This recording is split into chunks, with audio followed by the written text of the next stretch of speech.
كان الناس أمة واحدة فبعث الله النبيين مبشرين ومنذرين وأنزل معهم الكتاب بالحق ليحكم بين الناس فيما اختلفوا فيه وما اختلف فيه إلا الذين أوتوه من بعد ما جاءتهم البينات بغيا بينهم فهدى الله الذين آمنوا لما اختلفوا فيه من الحق بإذنه والله يهدي من يشاء إلى صراط مستقيم۔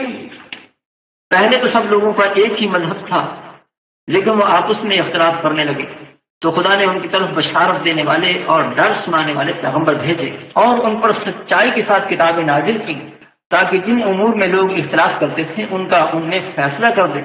اور اس میں اختلاف بھی انہی لوگوں نے کیا جن کو کتاب دی گئی تھی، باوجود کہ ان کے پاس کھلے ہوئے احکام آ چکے تھے، اور یہ اختلاف انہوں نے صرف آپس کی ضد سے کیا۔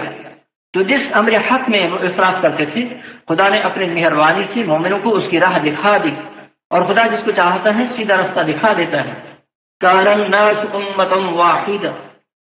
ابن عباس رضی اللہ عنہ کی روایت کے مطابق آدم علیہ السلام کے بعد ان کی اولاد 1000 سال تک توحید پر قائم رہی، پھر شیطان کے بہکانے پر شرک شروع ہوا تو اللہ تعالیٰ نے نوح علیہ السلام اور دوسرے نبی بھیجے۔ بغیم بینہم، جن کو کتاب حق دی گئی وہی آپس کی ضد بازی سے اس میں اختلاف کرتے رہے۔ فہدی اللہ الذین آمنوا، تو اللہ نے آخری امت کو اصل حق کی ہدایت دے دی ہے، بإذنہ، اپنی خاص توفیق سے۔ تمام صحابہ بھی ایک ہی جماعت تھے کیونکہ وہ تمام مسائل میں قرآن و حدیث پر اعتماد کرتے تھے۔ جب سے اجتہادات کی پیروی کو ضروری قرار دیا گیا ہے امت کئی فرقوں میں تقسیم ہو گئی ہے۔ اس تباہی کا علاج آج بھی یہی ہے کہ قرآن و حدیث کی اتباع کو فرض سمجھا جائے اور مجتہدین کے علوم سے صرف استفادہ کیا جائے۔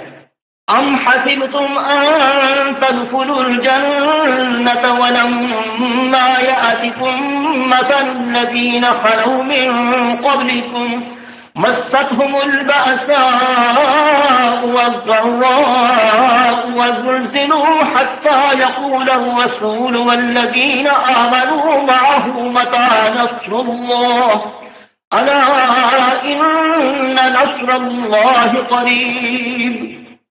کیا تم یہ خیال کرتے ہو کہ یوں ہی بہشت میں داخل ہو جاؤ گے اور ابھی تم کو پہلے لوگوں کی سی مشکلیں تو پیش آئی ہی نہیں، ان کو بڑی بڑی سختیاں اور تکلیفیں پہنچی اور وہ صعوبتوں میں ہلا دیے گئے، یہاں تک کہ پیغمبر اور مومن لوگ جو ان کے ساتھ تھے سب پکار اٹھے کہ کب خدا کی مدد آئے گی۔ دیکھو خدا کی مدد ان قریب آیا چاہتی ہے۔ ام حسبتم ان تدخلوا الجنہ، مسلمانوں کو صبر و حوصلہ کی تلقین کی جا رہی ہے کہ جنت تو آزمائشوں پر صبر کرنے سے ملتا ہے۔ حضور صلی اللہ علیہ وسلم نے صحابہ کی گھبراہٹ دیکھ کر فرمایا تھا کہ پہلی امتوں میں بعض کے سروں پر آرا رکھ کر چیر دیا گیا اور کسی کا لوہے کی کنگھیوں سے گوشت نوچ دیا گیا لیکن وہ اپنے دین پر قائم رہے۔ قرآن میں ذکر ہے کہ پیغمبر اور ان کے ساتھی پکار اٹھے متى نصر اللہ، یہ خدا کا شکوہ نہیں تھا بلکہ صبر کی انتہا پر خدا کے حضور فریاد تھی۔ اللہ کا یہ دستور ہے کہ جب بندہ گرنے لگتا ہے تو تھام لیتا ہے، اور جب کوئی لاچار سہارے ڈھونڈنے کی بجائے صرف اللہ سے فریادی ہوتا ہے تو الا ان نصر اللہ قریب فرما کر تسلی دیتا ہے۔ جنگ احزاب میں صحابہ کی سخت گھبراہٹ کے موقع پر اللہ تعالیٰ نے آندھی بھیج دی جس سے کافروں کے لشکر بدحواس ہو کر پسپا ہو گئے۔ يسألونك ماذا ينفقون قل ما أنفقتم من خير فللوالدين والأقربين واليتامى والمساكين وابن السبيل وما تفعلوا من خير فإن الله به عليم۔ اے محمد صلی اللہ علیہ وسلم، لوگ تم سے پوچھتے ہیں کہ خدا کی راہ میں کس طرح کا مال خرچ کریں۔ کہہ دو کہ جو چاہو خرچ کرو، لیکن جو مال خرچ کرنا چاہو وہ درجہ بدرجہ اہل استحقاق یعنی ماں باپ کو اور قریب کے رشتہ داروں کو اور یتیموں کو اور محتاجوں کو اور مسافروں کو سب کو دو، اور جو بھلائی تم کرو گے خدا اس کو جانتا ہے۔ یسألونک ماذا ينفقون، صبر اور ایثار مال کے سلسلے میں روزہ اور حج کا ذکر بھی کیا گیا۔ مومنوں کی حوصلہ افزائی اور منافقین کو تنبیہ کے بعد اب پھر انصار مال کی تفصیل بیان ہو رہی ہے۔ کیا خرچ کرنے کے جواب میں مستحق لوگوں کا ذکر کر دیا گیا ہے کہ حسب توفیق جو خرچ کرو گے اس کا صلہ مل جائے گا۔ كتب عليكم القتال وهو كره لكم وعسى أن تكرهوا شيئا وهو خير لكم وعسى أن تحبوا شيئا وهو شر لكم والله يعلم وأنتم لا تعلمون۔ مسلمانوں کے اوپر خدا کے راستے میں لڑنا فرض کر دیا گیا ہے۔ وہ تمہیں ناگوار تو ہوگا، مگر عجب نہیں کہ ایک چیز تم کو بری لگی اور وہ تمہارے حق میں بھلی ہو، اور عجب نہیں کہ ایک چیز تم کو بھلی لگی اور وہ تمہارے لیے مضر ہو، اور ان باتوں کو خدا ہی بہتر جانتا ہے اور تم نہیں جانتے۔ وضاحت: کتب علیکم القتال وهو کرہ لکم، بیت اللہ کو کفار مکہ سے آزاد کرانے کے لیے جنگ لڑنے کی ضرورت تھی، اس لیے مسلمانوں کو تیار کیا گیا کہ اگرچہ جنگ تمہیں ناگوار ہے لیکن غلبہ اسلام اور مسلمانوں کی آزادی کے لیے جنگ تم پر فرض کر دی گئی ہے۔ حضور صلی اللہ علیہ وسلم نے فرمایا، میری امت تا قیامت جہاد کرے گی، یہاں تک کہ اخیر امت دجال سے جنگ کرے گی۔ فتح مکہ کے موقع پر آپ نے فرمایا کہ فتح کے بعد اب مدینہ کی طرف ہجرت کی ضرورت نہیں، لیکن جہاد عملاً یا اس کی نیت رکھنا باقی ہے۔ يسألونك عن الشهر الحرام قتال فيه قل قتال فيه كبير وصد عن سبيل الله وكفر به والمسجد الحرام وإخراج أهله منه أكبر عند الله والفتنة أكبر من القتل ولا يزالون يقاتلونكم حتى يردوكم عن دينكم إن استطاعوا ومن يرتد منكم عن دينه فيمت وهو كافر فأولئك حبطت أعمالهم في الدنيا والآخرة وأولئك أصحاب النار هم فيها خالدون۔ إن الذين آمنوا والذين هاجروا وجاهدوا في سبيل الله أولئك يرجون رحمة الله والله غفور رحيم۔ اے محمد صلی اللہ علیہ وسلم، لوگ تم سے عزت والے مہینوں میں لڑائی کرنے کے بارے میں دریافت کرتے ہیں، کہہ دو کہ ان میں لڑنا بڑا گناہ ہے، اور خدا کی راہ سے روکنا اور اس سے کفر کرنا اور مسجد حرام یعنی خانہ کعبہ میں جانے سے بند کرنا اور اہل مسجد کو اس میں سے نکال دینا جو یہ کفار کرتے ہیں، خدا کے نزدیک اس سے بھی زیادہ گناہ ہے، اور فتنہ انگیزی خون ریزی سے بھی بڑھ کر ہے، اور یہ لوگ ہمیشہ تم سے لڑتے رہیں گے یہاں تک کہ اگر مقدور رکھیں تو تم کو تمہارے دین سے پھیر دیں، اور جو کوئی تم میں سے اپنے دین سے پھر کر کافر ہو جائے گا اور کافر ہی مرے گا تو ایسے لوگوں کے اعمال دنیا اور آخرت دونوں میں برباد ہو جائیں گے، اور یہی لوگ دوزخ میں جانے والے ہیں جس میں ہمیشہ رہیں گے۔ جو لوگ ایمان لائے اور خدا کے لیے وطن چھوڑ گئے اور کفار سے جنگ کرتے رہے وہی خدا کی رحمت کے امیدوار ہیں، اور خدا بخشنے والا اور رحمت کرنے والا ہے۔ یسألونک عن الشہر الحرام، حرمت والے مہینوں کا احترام مشرکین بھی کرتے تھے۔ سن 2 ہجری میں حضور صلی اللہ علیہ وسلم نے عبداللہ بن جحش کی قیادت میں ایک دستہ بھیجا جس نے ایک قافلے پر حملہ کیا، کچھ قید کیے اور ایک آدمی کو قتل کر دیا۔ یہ واقعہ رجب کی پہلی رات کو پیش آیا جس کا علم نہ ہو سکا۔ مشرکین نے تعان دیا کہ مسلمانوں نے ماہ حرام کی حرمت کو پامال کر دیا ہے۔ اس پر یہ فرمایا گیا کہ شہر حرام میں جنگ کرنا واقعی بڑا گناہ ہے، لیکن کافروں نے جتنے جرائم کیے ہیں وہ اللہ کے نزدیک اس سے بڑے ہیں۔ یہ قتل ان کا معمولی سا قصاص تھا۔ والفتنۃ اکبر من القتل، مسلمانوں کو دین سے پھیرنے کے لیے جو مظالم کیے گئے ہیں وہ قتل سے بڑھ کر گناہ ہے، یعنی اس ظلم کو روکنے کے لیے جنگ کی اجازت دی گئی ہے۔ حبطت اعمالهم فی الدنیا والآخرہ، جس مرتد نے توبہ نہ کی دنیا میں اس کے اعمال اس طرح ضائع ہوئے کہ مسلمان بیوی سے جدائی کی جائے گی اور کسی مسلمان کا ورثہ نہیں ملے گا، اسلامی ریاست میں حقوق شہریت ختم ہو جائیں گے اور اسلامی حکومت توبہ کی مہلت دینے کے بعد اسے قتل کر دے گی۔ آخرت میں حبط اعمال کی صورت یہ ہوگی کہ بحالت اسلام جو نیک اعمال کیے تھے ان کے ثواب سے محروم کر دیا جائے گا، بلکہ ان کا یہ فائدہ بھی نہیں ہوگا کہ کچھ عرصہ سزا بھوگ کر دوزخ سے رہائی ہو جائے۔ ان الذین آمنوا والذین ہاجروا، یعنی ایمان کے بعد ہجرت اور جہاد ایسے اعمال ہیں جن پر اللہ تعالیٰ کی رحمت کی امید کی جا سکتی ہے۔ يسألونك عن الخمر والميسر قل فيهما إثم كبير ومنافع للناس وإثمهما أكبر من نفعهما ويسألونك ماذا ينفقون قل العفو كذلك يبين الله لكم الآيات لعلكم تتفكرون في الدنيا والآخرة ويسألونك عن اليتامى قل إصلاح لهم خير وإن تخالطوهم فإخوانكم والله يعلم المفسد من المصلح ولو شاء الله لأعنتكم إن الله عزيز حكيم۔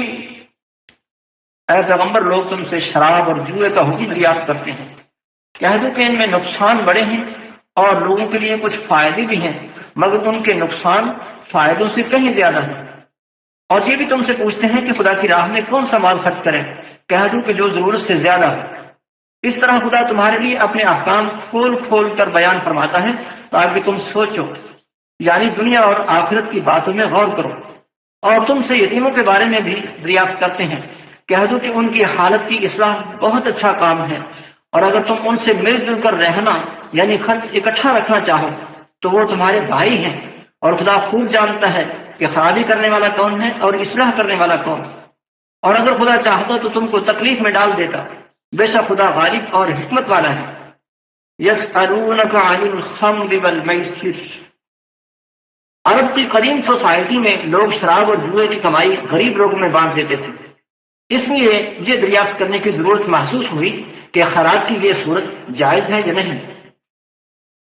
قل فیہما اثم کبیر ومنافع للناس، بتایا گیا کہ ان میں بڑا گناہ ہے اور لوگوں کے لیے کچھ فائدے بھی ہیں۔ واسمہما اکبر من نفعہما، اور ان کا گناہ ان کے نفع سے زیادہ ہے۔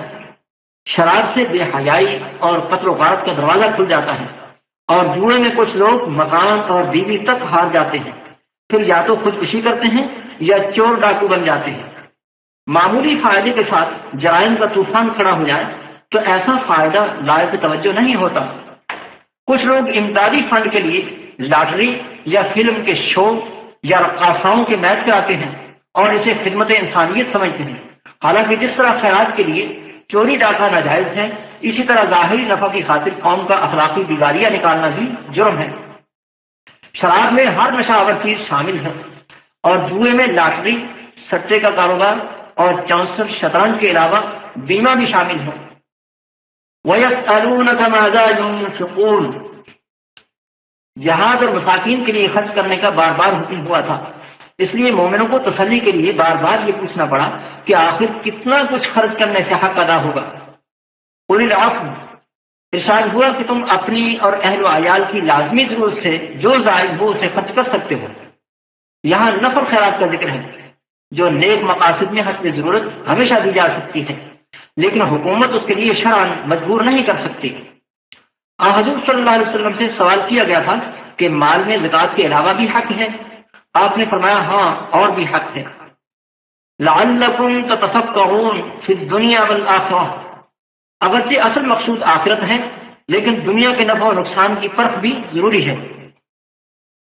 وَيَسْأَلُونَكَ عَنِ الْيَتَامَى، جب یتیموں کی خبرگیری اور ان کے مال کی حفاظت کی سخت تاکید کی گئی تو ان کے سرپرستوں نے ان کا مال الگ کر دیا کہ اس کا کچھ حصہ کہیں کھانے میں شامل نہ ہو جائے۔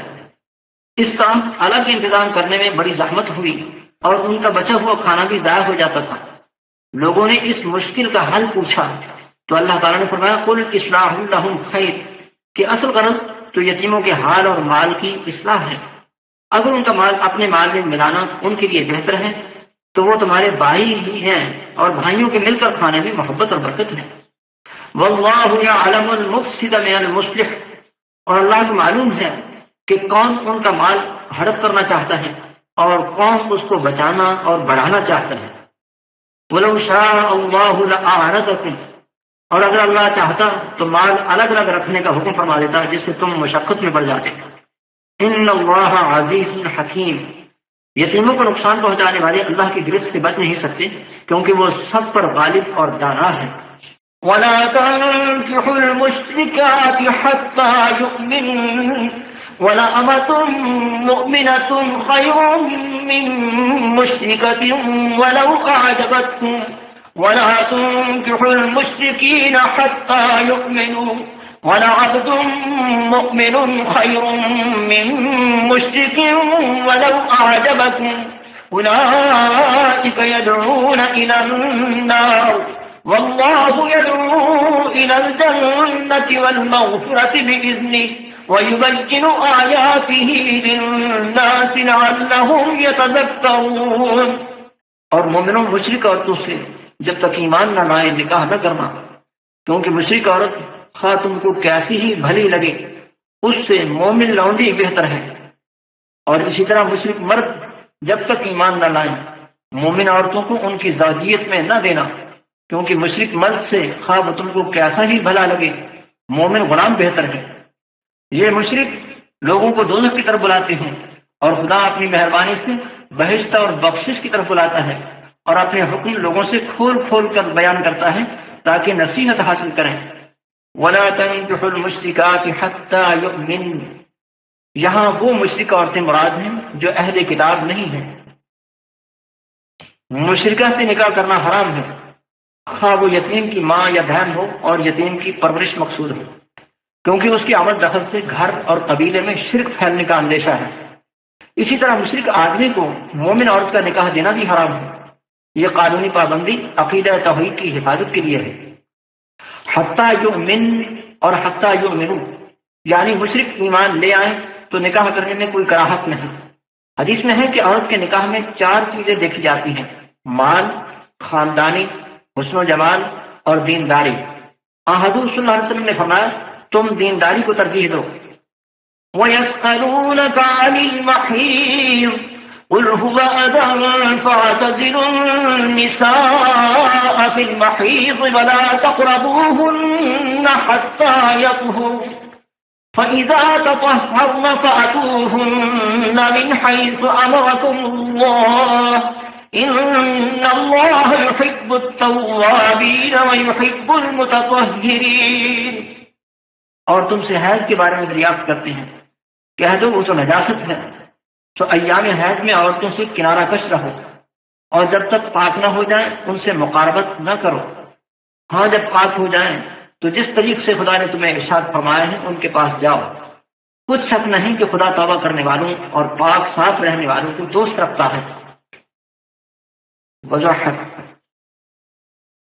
وَيَسْأَلُونَكَ عَنِ الْمَحِيضِ، قانون نکاح کے بعد اب زن و شوہر کے تعلق کا مسئلہ بیان ہو رہا ہے۔ حیض عورت کے اس ماہواری خون کو کہتے ہیں جس کی ایک مقدار ایام عادت بن چکی ہو، اور جو خون ان ایام کے بعد آئے گا اسے استحاضہ کہتے ہیں۔ قُلْ هُوَ أَذًى فَاعْتَزِلُوا النِّسَاءَ فِي الْمَحِيضِ، حیض ناپاکی ہے اس لیے ایام حیض میں عورتوں سے الگ رہو، یعنی مجامعت نہ کرو۔ حدیث میں ہے کہ یہود ان دنوں میں عورت کے ساتھ کھانے پینے کو بھی جائز نہیں سمجھتے تھے۔ حضور صلی اللہ علیہ وسلم نے فرمایا مجامعت کے سوا باقی ہر قسم کا میل جول جائز ہے۔ عورت کے لیے ان ایام میں نماز، روزہ، مسجد میں داخلہ اور قرآن کو ہاتھ لگانا ممنوع ہے۔ بعض محققین علماء زبانی تلاوت قرآن کو جائز کہتے ہیں۔ وَلَا تَقْرَبُوهُنَّ حَتَّى يَطْهُرْنَ، ان کے قریب نہ جاؤ یہاں تک کہ خون رک جائے۔ فَإِذَا تَطَهَّرْنَ فَأْتُوهُنَّ، پھر جب نہا دھو کر صفائی کرنے تو ان کے پاس آ سکتے ہو۔ آیت میں طہر اور تطہر 2 لفظ آئے ہیں، یعنی طہر سے پہلے تطہر یعنی غسل اور صفائی معتبر نہیں۔ اسی طرح طہر یعنی خون بند ہونے پر قربت جائز نہیں جب تک کہ غسل اور صفائی نہ ہو جائے۔ ان اللہ یحب التوابین ویحب المتطہرین، باطن کی گندگی سے صاف ہونے کے ذریعہ توبہ ہے اور ظاہر کی نجاستوں سے پاک ہونے کو تطہر کہتے ہیں۔ اللہ تعالیٰ کو جس طرح باطن کی صفائی محبوب ہے اسی طرح ظاہر کی پاکیزگی بھی محبوب ہے، اس لیے ایام حیض میں ظاہر کی پاکیزگی کا خیال رکھو تاکہ باطن بھی صاف رہے، اور ایام حیض کے بعد بھی من حیث امرکم اللہ کے مطابق فطری طریقہ اختیار کرو، ورنہ ظاہر و باطن گندا ہو جائے گا۔ نساؤكم حرث لكم فأتوا حرثكم أنا شئتم وقدموا لأنفسكم واتقوا الله واعلموا أنكم ملاقوه وبشر المؤمنين۔ تمہاری عورتیں تمہاری کھیتی ہیں تو اپنی کھیتی میں جس طرح چاہو جاؤ، اور اپنے لیے نیک عمل آگے بھیجو، اور خدا سے ڈرتے رہو، اور جان رکھو کہ ایک دن تمہیں اس کے روبرو حاضر ہونا ہے۔ اور اے پیغمبر، ایمان والوں کو بشارت سنا دو۔ نساؤکم حرث لکم، عورتوں کو کھیتی سے تشبیہ دینے میں چند ہدایات مقصود ہیں۔ نکاح کا اہم مقصد صالح نسل ہے۔ محبت و حکمت کے ساتھ عورت کی حفاظت اور تربیت ضروری ہے۔ اس کی طبیعت کے موسموں کا لحاظ رکھنا چاہیے۔ شوہر ضابطۂ شریعت کے مطابق جس وقت اور جس طرح بھی اپنے جذبات کی تسکین چاہیں اس سے وفا کی جائے، کیونکہ اللہ تعالیٰ نے اس کو یہ حق دیا ہے کہ فَأْتُوا حَرْثَكُمْ أَنَّا شِئْتُمْ، یعنی خامند کو اپنی بیوی سے خلوت کا جو انداز بھی پسند ہو وہ اختیار کر سکتا ہے، لیکن اس کھیت کا خیال رکھے جس سے فصل کی امید ہوتی ہے۔ حدیث میں ہے جو شخص اپنی بیوی کی غیر فطری جگہ میں مجامعت کرے اس پر خدا کی لعنت ہے۔ وَقَدِّمُوا لِأَنفُسِكُمْ، اور اپنی آخرت کے لیے نیکیاں جمع کرو، یعنی اپنی اس کھیتی باڑی کی طرف اتنے ہی متوجہ نہ ہو جاؤ کہ عبادت اور دیگر اعمال خیر میں کمی آ جائے۔ وَاتَّقُوا اللَّهَ وَاعْلَمُوا أَنَّكُمْ مُلَاقُوهُ، یعنی اللہ کا ڈر اور اس سے ملاقات کا یقین رکھو تاکہ تم دنیاوی لذت و عیش کو قربان کر کے اللہ کی ملاقات کی تیاری کر سکو۔ وَبَشِّرِ الْمُؤْمِنِينَ، اور جو ان ہدایات کو مان لیں انہیں مبارک زندگی اور سعادت اخروی کی بشارت دے دو۔ ولا تجعلوا الله عرضة لأيمانكم أن تبروا وتتقوا وتصلحوا بين الناس والله سميع عليم۔ لا يؤاخذكم الله باللغو في أيمانكم ولكن يؤاخذكم بما كسبت قلوبكم والله غفور حليم۔ اور خدا کے نام کو اس بات کا ہیلا نہ بنانا کہ قسمیں کھا کھا کر سلوک کرنے اور پرہیزگاری کرنے اور لوگوں میں صلح و سازگاری کرنے سے رک جاؤ، اور خدا سب کچھ سنتا اور جانتا ہے۔ خدا تمہاری لغو قسموں پر تم سے مواخذہ نہیں کرے گا، لیکن جو قسمیں تم قصد دلی سے کھاؤ گی ان پر مواخذہ کرے گا، اور خدا بخشنے والا بردبار ہے۔ وَلَا تَجْعَلُوا اللَّهَ عُرْضَةً لِأَيْمَانِكُمْ، یعنی اللہ کے نام کو نیکیوں کے لیے آڑ نہ بناؤ۔ بعض لوگ غصہ میں ایسی قسم کھا لیتے ہیں کہ میں فلاں نیکی نہیں کروں گا، پھر نیکی نہ کرنے کے لیے قسم کا بہانہ بناتے ہیں۔ حدیث میں ہے کہ ایسی قسم کو توڑ کر نیک کام کر لینا چاہیے اور اس کا کفارہ ادا کر لینا چاہیے۔ 10 مسکینوں کا کھانا یا ان کے کپڑے دیے جائیں یا غلام آزاد کیے جائیں۔ طاقت نہ ہو تو 3 روزے رکھ لیے جائیں۔ واللہ سمیع علیم، اس میں تنبیہ ہے کہ تمہاری قسمیں وغیرہ اللہ سنتا ہے اور نیتوں کو جانتا ہے، ان کا اچھا یا برا نتیجہ تم دیکھ لو گے۔ لا یؤاخذکم اللہ باللغو فی ایمانکم، جو قسمیں بے ارادہ زبان سے نکل جاتی ہیں ان پر کوئی کفارہ یا سزا نہیں، لیکن لغو کی عادت اچھے لوگوں کے لائق نہیں۔ ولکن یؤاخذکم بما کسبت قلوبکم، لیکن دل کی ارادے سے کھائی ہوئی قسم توڑنے پر کفارہ یا پھر آخرت کی سزا ہے۔ اور جان بوجھ کر جھوٹی قسم کھانا کبیرہ گناہ ہے، اسے یمین غموس کہتے ہیں، اس کے لیے توبہ و استغفار ہے۔ اور گناہ کی قسم کو توڑنا فرض ہے، اور اس کا کفارہ یہی ہے کہ وہ گناہ نہ کیا جائے۔ للذین یؤلون من نسائهم تربص 4 أشهر فإن فاءوا فإن الله غفور رحيم وإن عزموا الطلاق فإن الله سميع عليم۔ جو لوگ اپنی عورتوں کے پاس نہ جانے کی قسم کھا لیں ان کو 4 مہینے انتظار کرنا چاہیے۔ اگر اس عرصے میں قسم سے رجوع کر لیں تو خدا بخشنے والا مہربان ہے، اور اگر طلاق کا ارادہ کر لیں تو بھی خدا سنتا اور جانتا ہے۔ للذین یؤلون من نسائهم، کوئی شخص بیوی سے روٹھ کر قریب نہ جانے کی قسم کھا لے، اس کو ایلا کہتے ہیں۔ ایسی قسم کے لیے 4 ماہ کی مدت مقرر ہے۔ فَإِن فَاءُوا فَإِنَّ اللَّهَ غَفُورٌ رَحِيمٌ، اگر 4 ماہ یا اس سے کم مدت کے لیے قسم ہو تو اسے پوری کر کے صلح کر لیں تو کفارہ لازم نہیں ہوگا۔ رسول اللہ صلی اللہ علیہ وسلم سے ایک دفعہ ازواج مطہرات نے زیور کا مطالبہ کیا، آپ نے ناراض ہو کر 1 مہینہ بے تعلقی کی قسم اٹھا لی۔ قسم پوری ہو گئی تو کفارہ دیے بغیر آپ نے تعلق قائم فرما لیا۔ قسم میں مقرر کی ہوئی مدت سے پہلے قسم توڑ دی جائے تو کفارہ دینا پڑے گا۔ 4 ماہ سے زائد عرصے کی قسم یا مطلق قسم 4 ماہ گزرنے پر توڑ دینی ضروری ہے، پھر کفارہ دے کے صلح کر لیں یا طلاق دے دیں۔ حاکم وقت کسی ایک بات کے لیے اسے مجبور کر دے، ورنہ خود بخود ایک طلاق رجعی واقع ہو جائے گی۔ بعض دفعہ میاں بیوی کی ناچاقی قسم کھائے بغیر طول پکڑ جاتی ہے، اس کے لیے 4 ماہ کی مدت تو مقرر نہیں ہے، لیکن اصلاح کی کوشش اگر ناکام ہو جائے تو عورت کو معلق اور مقید رکھنے کی شرعاً اجازت نہیں، حاکم کا فرض ہے کہ طلاق دلوا دے۔ والمطلقات يتربصن بأنفسهن 3 قروء ولا يحل لهن أن يكتمن ما خلق الله في أرحامهن إن كن يؤمن بالله واليوم الآخر وبعولتهن أحق بردهن في ذلك إن أرادوا إصلاحا ولهن مثل الذي عليهن بالمعروف وللرجال عليهن درجة والله عزيز حكيم۔ اور طلاق والی عورتیں 3 حیض تک اپنے تئیں روکے رہیں، اور اگر وہ خدا اور روز قیامت پر ایمان رکھتی ہیں تو ان کو جائز نہیں کہ خدا نے جو کچھ ان کے شکم میں پیدا کیا ہے اس کو چھپائیں، اور ان کے خاوند اگر پھر موافقت چاہیں تو اس مدت میں وہ ان کو اپنی زوجیت میں لے لینے کی زیادہ حقدار ہیں۔ اور عورتوں کا حق مردوں پر ویسا ہی ہے جیسے دستور کے مطابق مردوں کا حق عورتوں پر ہے، البتہ مردوں کو عورتوں پر فضیلت ہے اور خدا غالب اور صاحب حکمت ہے۔